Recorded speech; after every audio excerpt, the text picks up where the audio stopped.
Hello, and welcome to Cardanit tutorials. The BPMN standard is made of a graphical representation of processes and an XML transcription. We added a third view of your model, the process user manual, which is automatically generated.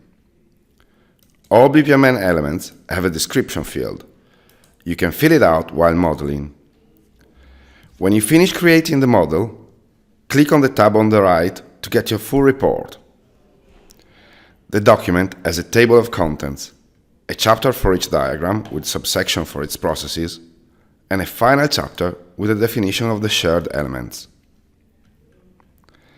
Every element in the report has its own description and a screenshot which helps you find it easily in the model.